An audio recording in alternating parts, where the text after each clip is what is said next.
Assalamualaikum warahmatullahi wabarakatuh. Halo semua, di sini saya akan menjelaskan materi.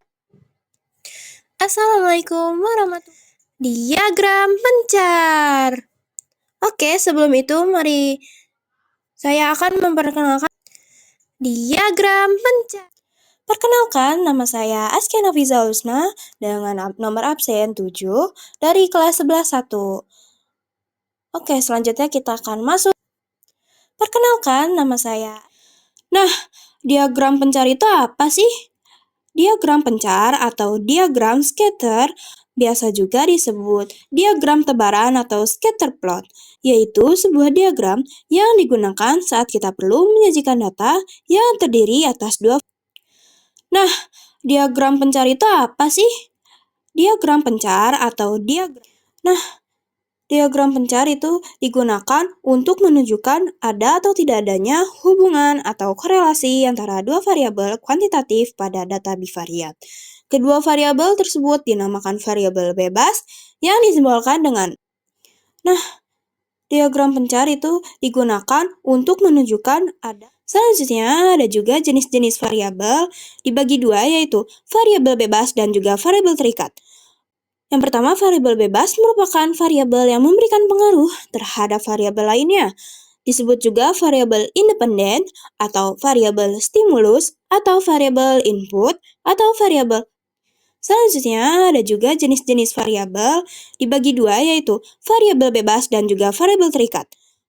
Nah, lanjut yang kedua, variabel terikat merupakan variabel yang dipengaruhi oleh variabel lainnya, tapi tidak mempengaruhi variabel lainnya.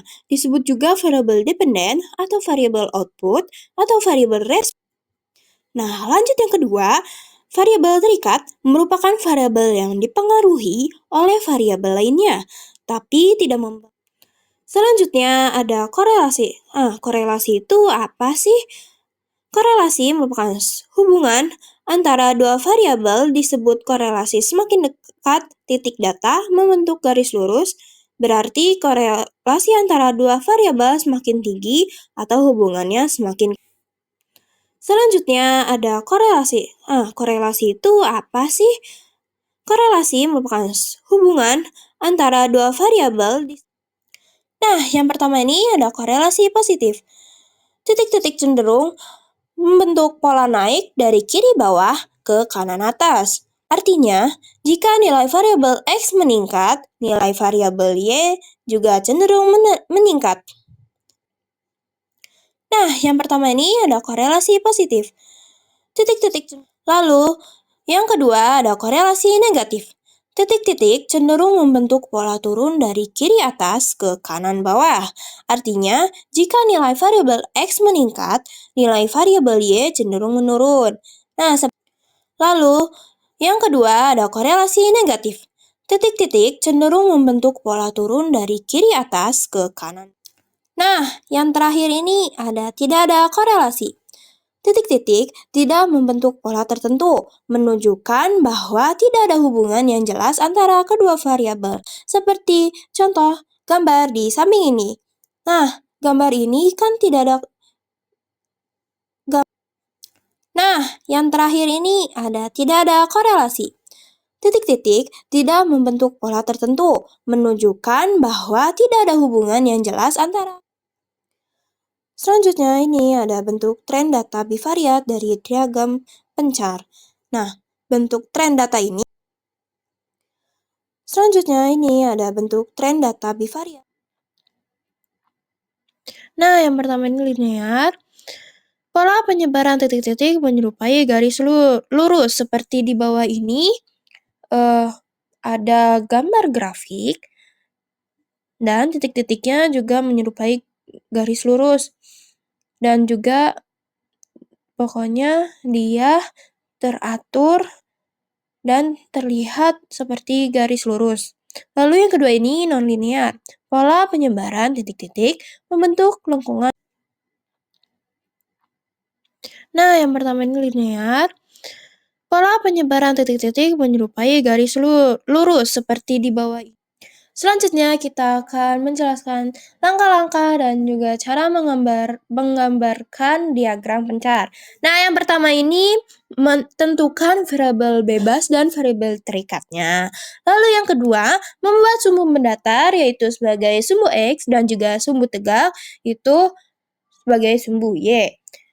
Lalu yang ketiga, membagi kedua sumbu dengan skala sama pada setiap sumbu. Yang keempat, membagi skala angka yang memuat seluruh nilai data pada variabel X dan Y. Dan yang terakhir, yang kelima, menggambarkan pasangan titik-titik X dan Y pada bidang koordinat Kartesius. Lanjut, kita akan mengerjakan contoh latihan soal. Nah, di sini ada tabel yang berisikan siswa, lama belajar, jamnya, dan hasil nilai ulangannya. Di siswa pertama, itu dia belajar 1 jam dengan nilai hasil 60. Siswa kedua, belajar 2 jam dengan hasil 65. Siswa ketiga, lama belajar 3 jam dengan hasil 75. Siswa keempat, belajar dengan 4 jam dengan hasil 80. Siswa kelima belajar 5 jam dengan hasil 85. Dan siswa terakhir, siswa keenam, belajar 6 jam dengan hasil 90. Nah, selanjutnya ini ada pertanyaan. Yang pertama itu, buatlah diagram pencar berdasarkan data pada tabel. Yang kedua, berdasarkan tabel di samping, bagaimana hubungan antara lama belajar dan nilai ulangan siswa. Yang ketiga, termasuk jenis korelasi apakah hubungan antara kedua variabel tersebut. Jelaskan alasanmu. Dan yang keempat, jika ada siswa yang belajar selama 7 jam, kira-kira berapa nilai ulangannya? Nah, jelaskan dengan lanjut, kita akan mengerjakan contoh latihan soal. Nah, di sini ada tabel yang berisikan siswa, lama belajar. Langsung saja kita jawab nomor 1. Nah, ini ada tabel kan ya teman? Tabel ini kita cari yang mana variabel X-nya, yang mana variabel Y-nya. Kita akan gunakan lama belajar sebagai variabel X dan nilai ulangan sebagai variabel Y. Lalu kita buat koordinat Kartesiusnya. Jika sudah, masukkan angka-angka X, angka dari lama belajar ini dan juga nilai ulangannya. Kalau sudah dimasukkan dan dibuat seperti gambar di samping ini, kamu bisa titik-titikin antara X dan Y-nya. Kayak misalnya, lama belajarnya ini 1. Nah, berarti ini X-nya ada 1 nih. Lalu, Y-nya 60. Oh, di sini nih, di kiri bawah. Nah, titikinlah di situ. Dengan sesuai garisnya ya, kita bisa pakai garis putus-putus. Lalu, yang kedua juga sama. Lama belajarnya di 2. Nah, kita titik-titikin tuh 2. Nah, nilainya Y-nya berapa sih? Oh, 65 nih. Kita taruh di sini 65. Kita titik-tikin tengah-tengah. Oh, dia di sini. Yaudah, kita titikin. Lalu yang ketiga juga sama seperti tadi. X-nya 3, Y-nya 75. Kita titikin. Lalu yang keempat juga sama. Nilai X-nya 4, nilai Y-nya 80. Nah, yang selanjutnya juga sama. Nilai X-nya 5, nilai Y-nya 85, kita titikin. Lalu, jika sudah semua,